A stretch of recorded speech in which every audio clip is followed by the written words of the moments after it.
vẽ hôm bạch chế xã hệ tăng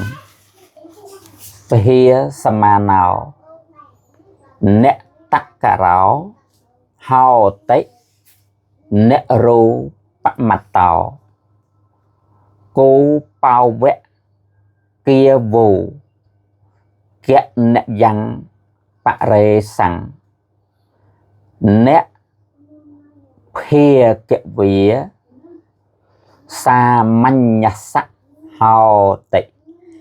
បើនរជនពោលពាក្យប្រកបដោយប្រយោជន៍សូម្បីច្រើនតែជាអ្នកប្រមាថមិនធ្វើតាមពាក្យនោះ